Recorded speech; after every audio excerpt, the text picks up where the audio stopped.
Esta semana o nosso tema de formação é sobre como colocar um produto no mercado.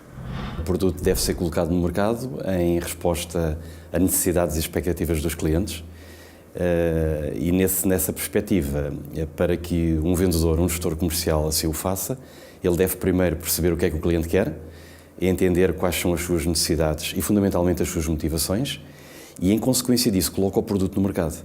Porque, de facto, um produto vai para o mercado e é bem sucedido se corresponder a uma determinada necessidade e uma determinada motivação do cliente. Colocar um produto ou serviço no tempo errado é outro erro comum.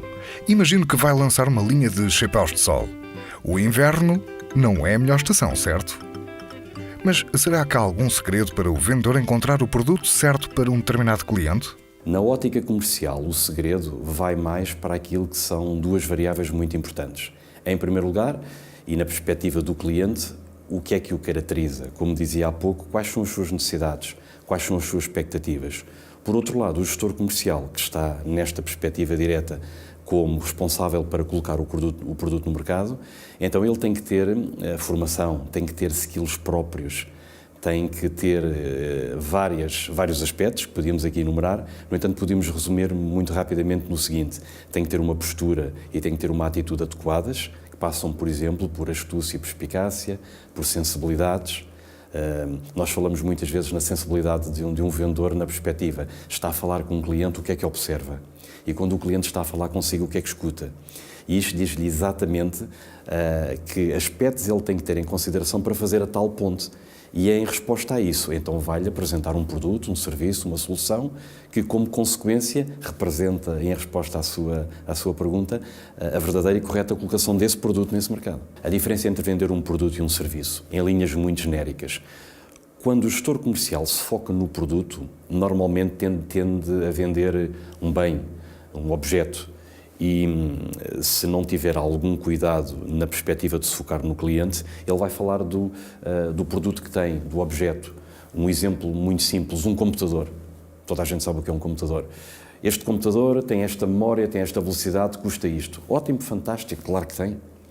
Mas se calhar, em vez de falar que este computador tem esta memória, tem esta capacidade, tem isto, mais vale dizer que devido a esta memória, o senhor cliente pode fazer isto e mais aquilo.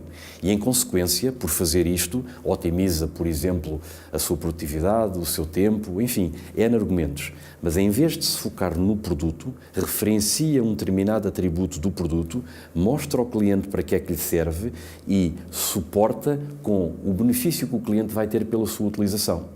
Em termos muito resumidos, o gestor comercial não se deve focar no produto, mas mostrar para que é que serve. Isto dá a mote àquilo que é, neste caso, a venda ou a negociação de um serviço.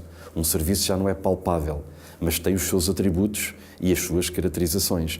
Em consequência, ele será mais bem aceito e mais bem percepcionado pelo cliente se o cliente perceber exatamente para que é que lhe serve e em que é que isso contribui para a satisfação de uma determinada necessidade.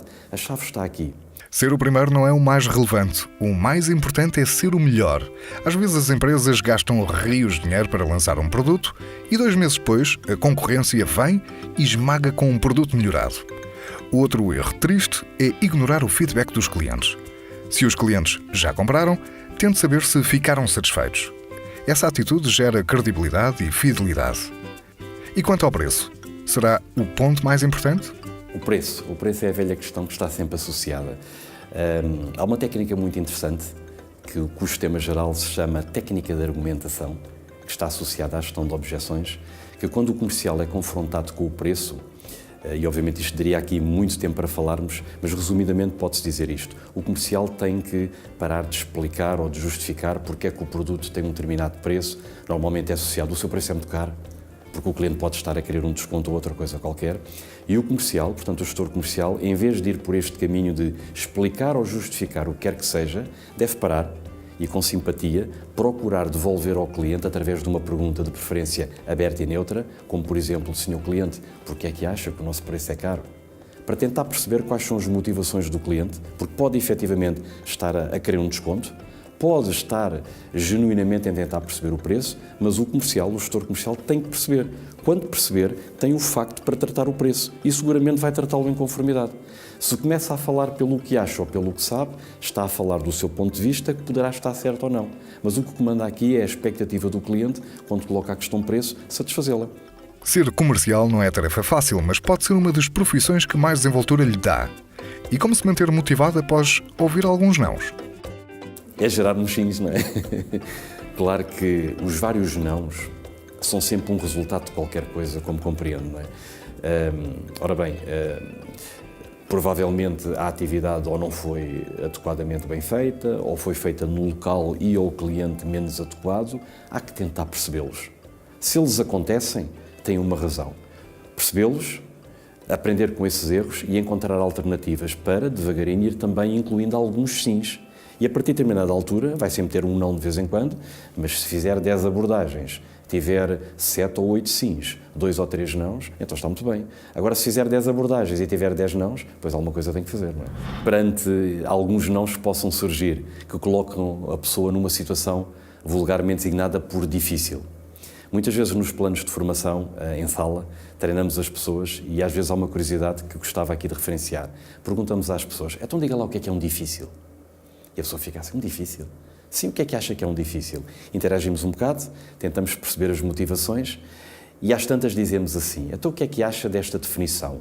Um difícil é um fácil ainda não percepcionado. Então quando estiver confrontado com muitas situações de não ou negativas ou qualquer coisa parecida com isto, em vez de se enervar ou de desistir ou qualquer coisa, com astúcia e perspicácia e com habilidade, tente perceber a situação. Porque vai na volta, a solução para si está mesmo ali. Temos é que entender. E, mais uma vez, a formação ajuda também no comportamento e no desenvolvimento daquilo que são as percepções, para entender estas circunstâncias e encontrar soluções. Portanto, há que seguir em frente. Por fim, não se esqueça de divulgar bem os seus produtos ou serviços, do que lhe servirá algo bombástico para vender e ninguém o saber.